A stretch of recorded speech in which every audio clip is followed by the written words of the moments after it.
Hello everyone, welcome to my YouTube channel. YouTube पे ये मेरी फर्स्ट वीडियो है। मैं भी एक स्टूडेंट हूँ, प्रिपरेशन कर रही हूँ। मैं चाहती हूँ कि आप लोग भी मेरे साथ प्रिपरेशन करें। तो आज की इस वीडियो में हम पढ़ने वाले हैं भारत की राज्य व्यवस्था। और भारत की राज्य व्यवस्था के अंदर जो सबसे इम्पोर्टेंट चीज़ और सबसे इम्पोर्टेंट टॉपिक है वो क्या है? वो है संविधान। हमारा संविधान, हमारे देश का संविधान। तो इस वीडियो में हम पढ़ेंगे कि जो संविधान का निर्माण हुआ था वो कैसे हुआ था। सबसे पहले संविधान के निर्माण की मांग किसने रखी थी, कौन कौन से मिशंस उसके लिए भारत आए थे, किसने सबसे पहले इसको मांगा था, किसने इसमें पार्टिसिपेट किया है, उसमें कितनी महिलाएं थी, उसमें कितने पुरुष थे। तो ये जो सारा प्रोसीजर है वो हम इस वीडियो के अंदर पढ़ेंगे। संविधान का जो निर्माण है ये हमारी एक सीरीज चलेगी, ठीक है। तो चलिए बच्चे, स्टार्ट करते हैं। सबसे पहले बात आती है संविधान के निर्माण में संविधान सभा की मांग। जो संविधान का निर्माण हुआ था वो एक संविधान सभा के द्वारा हुआ था। और सबसे पहले संविधान सभा का फॉर्मेशन किया जाना था। जो संविधान सभा का फॉर्मेशन किया जाना था वो कैसे होगा, और सबसे पहले जो संविधान सभा की मांग रखी थी वो किसने रखी थी, ये विचार किसके दिमाग में आया था, ये आइडिया किसने दिया था। ये बहुत इंपॉर्टेंट क्वेश्चन है। बहुत सारे कॉम्पिटिटिव एग्जाम में आप इस क्वेश्चन को देखोगे कि भारत में संविधान सभा के गठन का विचार सबसे पहले किसने दिया था।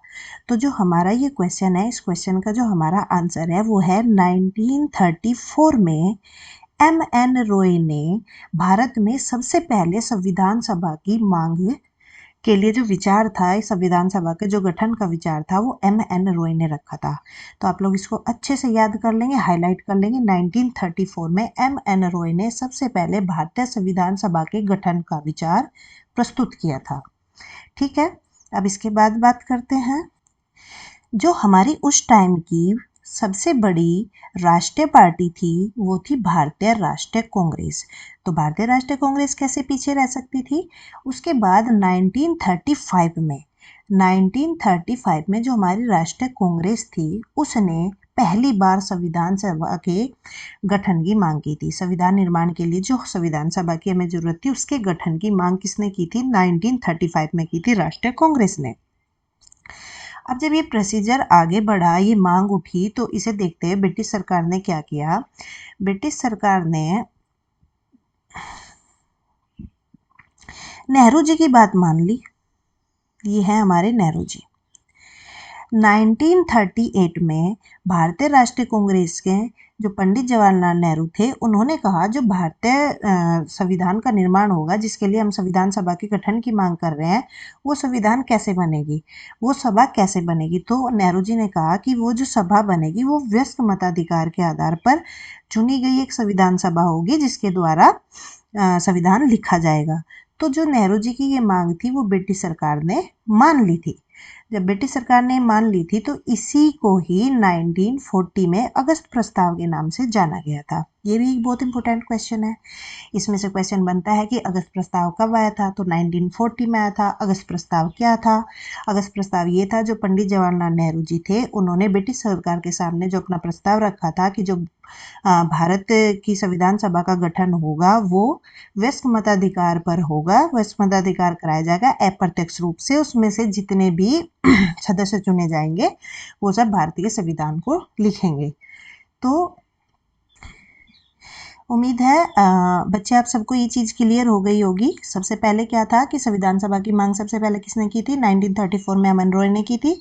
उसके बाद 1935 में भारतीय राष्ट्रीय कांग्रेस ने की थी। उसके बाद ये जो प्रोसीजर आगे बढ़ा 1938 तक पहुंचा, तो अगस्त प्रस्ताव का जब नाम आता है उसमें पंडित जवाहरलाल नेहरू ने अपना मत रखा था कि जो संविधान सभा के गठन होगा, जो संविधान सभा का निर्माण होगा वो व्यस्क मताधिकार के आधार पर होगा। और ये जो मांग थी वो ब्रिटिश सरकार ने सैद्धांतिक रूप से स्वीकार कर ली थी। इसी को ही हम अगस्त प्रस्ताव कहते हैं। तो क्या अगस्त प्रस्ताव के बाद संविधान सभा का गठन हो गया था 1940 में? नहीं। इसके बाद क्या हुआ? इसके बाद जो प्रॉब्लम आई वो प्रॉब्लम आई मुस्लिम लीग से। भारत में उस टाइम पे जो मुस्लिम लीग थी वो एक दूसरी अलग पार्टी थी, ठीक है, जिसके नेता कौन थे? जिन्ना जी थे। तो जो मुस्लिम लीग थी वो चाहती थी कि भारत के दो अलग अलग पार्ट हो। भारत जो है दो देशों में विभाजित हो। उस टाइम पे भारत एक संघ था, भारत एक अखंड भारत था। तब तक ना बांग्लादेश अलग हुआ था ना ही पाकिस्तान भारत से अलग हुआ था। तो मुस्लिम लीग चाहती थी कि भारत के दो हिस्से हो, दो स्वायत्त हिस्से हो, दो संविधान सभाएं बने, दो संविधान लिखे जाएं। लेकिन ब्रिटिश सरकार ऐसा नहीं चाहती थी और जो राष्ट्रीय कांग्रेस है वो भी ऐसा नहीं चाहती थी।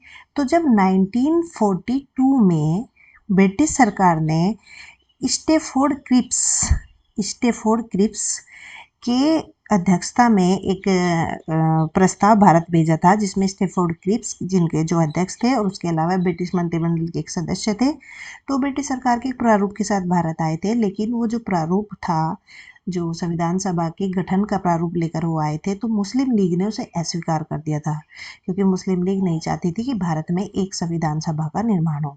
तो इसी प्रस्ताव को हम क्या कहते हैं? इस प्रस्ताव को हम कहते हैं क्रिप्स प्रस्ताव। तो ये भी एक बहुत इंपॉर्टेंट क्वेश्चन है। ये पूछा जाता है कि 1942 में कौन सा प्रस्ताव आया, तो क्रिप्स प्रस्ताव भारत आया था। जिसके अध्यक्ष कौन थे? जिसके जो मेन मेंबर थे वो थे स्टेफोर्ड क्रिप्स थे। इन्हीं के नाम पे इस प्रस्ताव का नाम क्रिप्स प्रस्ताव रखा गया था।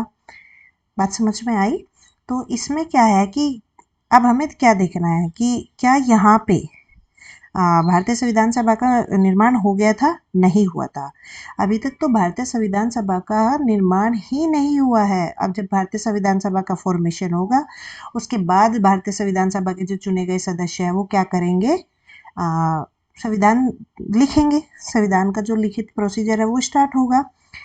तो फिर उसके बाद क्या हुआ? कैसे संविधान सभा का निर्माण हुआ? Cabinet mission. अगला जो हमारा इसमें आता है वो आता है कैबिनेट मिशन। फिर भारत में कैबिनेट मिशन भेजा गया ब्रिटिश सरकार के द्वारा, जो 3 सदस्य जिसमें थे। इस कैबिनेट मिशन के बारे में अपनी वीडियो में, अगली वीडियो में पढ़ेंगे। अगर आपको वीडियो पसंद आई हो तो प्लीज़ लाइक एंड सब्सक्राइब।